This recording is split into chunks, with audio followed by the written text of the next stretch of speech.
21. The task was grisly, and it took a while, but the remains of the dead were placed in body bags, zipped tight, and then lined outside the ramp to the anteater. All it would take was the okay from Kozlowski, and it would be carted back into the freezer inside the lander. When the bags lay in a row beside the lander, Colonel Kozlowski called for a moment of silence for the dead. When that was over, she spoke. "I'd better say something now, because I might be the next one to go into one of these things. These were good people. There will be plenty of time to honor them properly and grieve later. They gave their all to this mission. Others may not recognize their contribution later, but we always will. Argento, Jastro, Rodriguez, McCoy, Lantern, Chang. Their shells may be zipped up, but their spirits are still with us.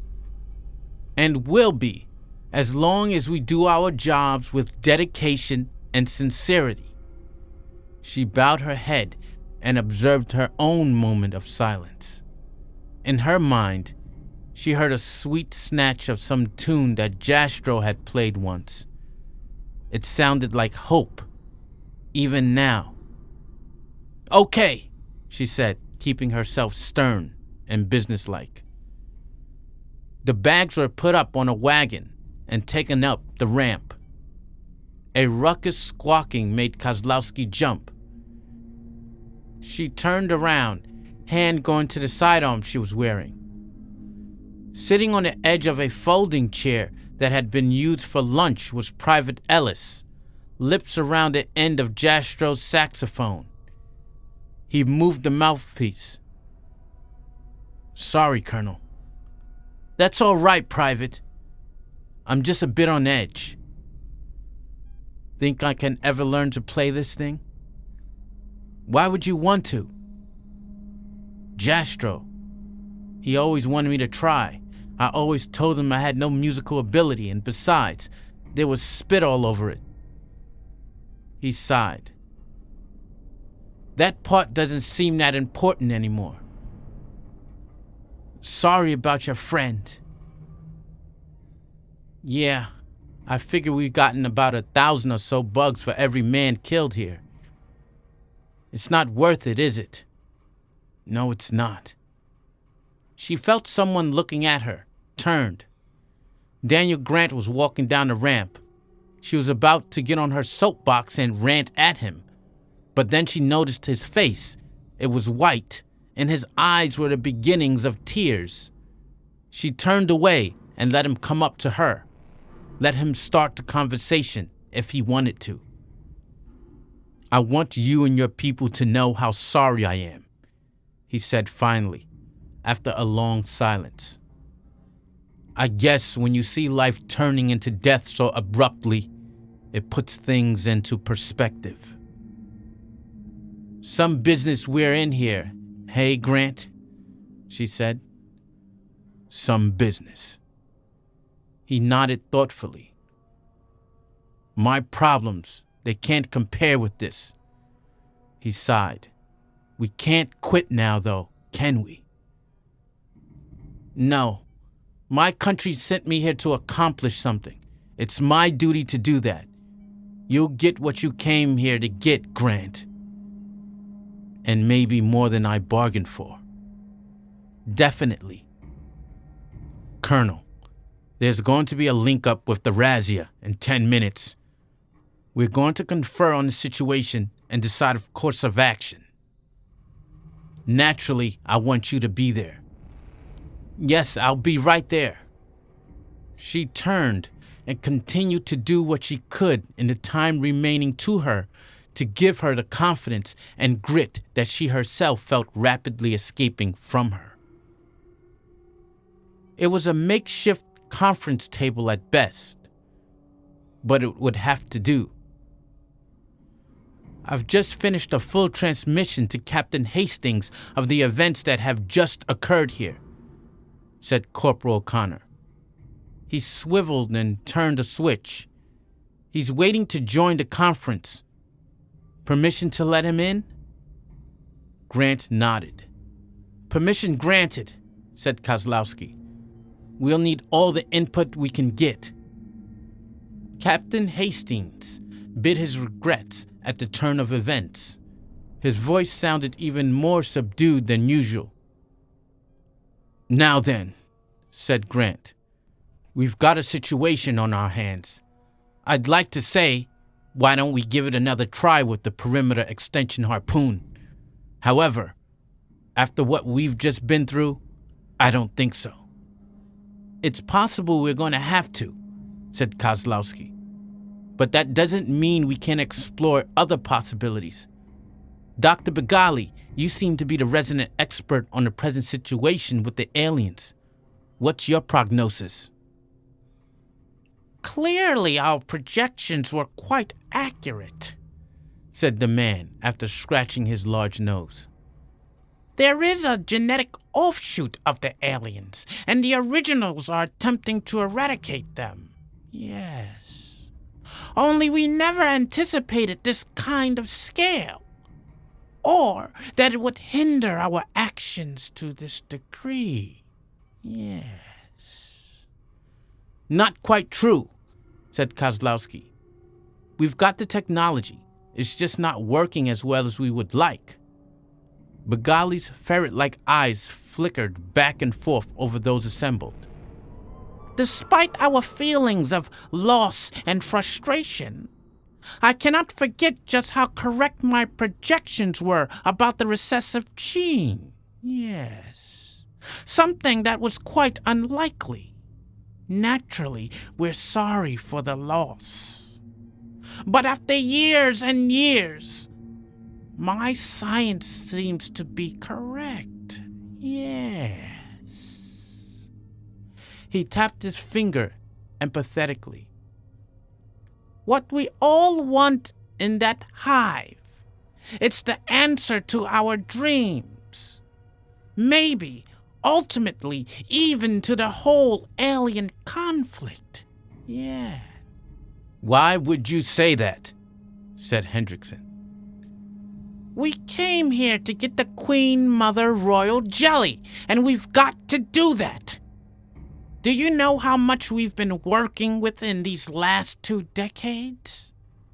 About 200 gallons worth. That's all. Our tank here can go up to well over 2,000 gallons, and I'm sure we can fill it. With that amount to work with, all kinds of possibilities will open up. Yes. We can learn something, I suppose, from this red and black alien business. Still, it's all academic curiosity. There are no practical applications yet. With the jelly, those applications may be possible. Yes. Oh? Like what? The key to the genetic control of the aliens. It could be in the Queen down there and her royal jelly.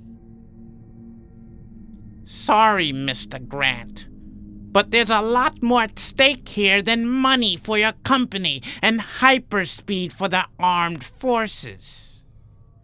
He tapped the table empathetically. Why do you think the red aliens are attempting genocide on the blacks? Isn't it the same old story? They're different. Begali shook his head. You've got to have a certain amount of intelligence to be bigoted. The Xenos aren't that smart. No, it's because on a very real level, the existence of difference threatens each other. Eradication is programmed into the species. I would dare say that in hives, every once in a while, red eggs are laid and immediately destroyed by the Queen or the Praetorian Guards. When we removed the queen from the black hive and killed her guards, it probably allowed time for these freakish red eggs already laid to develop and grow. Yes. And then escape and build their own hive. Look, this is all very interesting, said Kozlowski. But how is it going to get us past the war going on down there and into the hive, where we can do our job and get out with our butts intact, I might add? Yes, said Grant. A definite priority. Let's look at it this way then, said Bagali. What we have here is warfare on a grand scale. Each of these alien races would like to eradicate the other. Annihilate. Yes. This mission is deeply embedded in their chromosomal structure. He shrugged. Now, if we just tilt that welfare in the favor of the blacks, that would be to our definite advantage. We don't want mutant jelly. Yes. We want the black jelly, the stuff we know something about and can use. Hastings' voice crackled over the radio. I got lots of great weapons up here, folks. If you want, we can just nuke the Red Hive. Bagali nodded. Excellent. That might just work. Yes. How? Grant asked. Kozlowski nodded. Well, it would kill off the Red Queen Mother for one thing, and with any psychic control of her drones, which would send the Red Army into disarray. More than that, said Bagali. Without that control, instinctively the Red Army would retreat toward their hive. Equally instinctively, the Black Army would pursue. Grant snapped his fingers, leaving the Black Hive wide open. That would be the theory. Yes, it's the best choice in my opinion, said Bagali. We'd still have to deal with the Black Guards, and they will be bigger and fiercer, but they would be limited in number. What we're facing out there is a problem of sheer oppressive volume. Yes. Grant smacked the table. Yes, we're going to have to do it. I think. Opinion, Colonel? Sure, why not? At the very least, we're going to kill a lot of bugs. Captain, how soon can you have those warheads ready? Said Grant. Couple of hours, came the voice. Excellent. We can accomplish this well before nightfall, said Kozlowski. Get started, Captain. We can always postpone till morning if necessary. I don't think that will be necessary, said Hastings. I'll get right to it. Grant was nodding, his face intent. One more thing, Colonel. I'd like to come with you when you go into the hive. What for? Said Kozlowski. You're a civilian. You're not trained for this kind of work. I feel responsible here. I feel a moral obligation. You need extra people. I can aim a gun and shoot it. Okay, she said. I want... He blinked. What? I said you can go. There's a spare unit suit about your size down in a holding tank in the locker room. We'll go over the situation here in a few minutes. I'll brief you on a few things you'll have to know, and then you can suit up. Grant's mouth flapped for a moment, like a fish out of water. It'll be good to have you along, Grant. Hendrickson and Bagali excused themselves to start preparations for the next assault.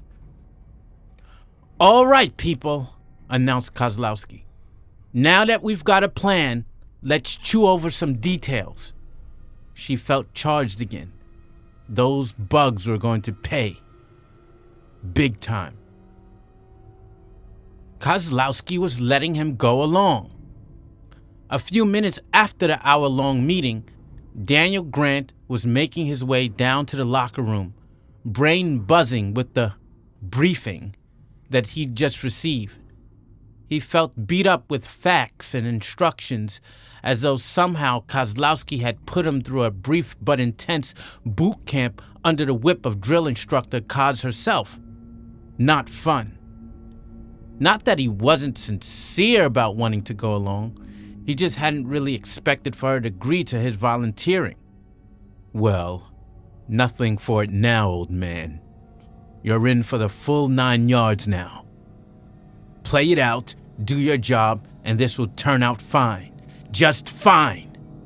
He entered the familiar smell of the locker, particularly ripe now from the recent press of ripe bodies that had just passed through.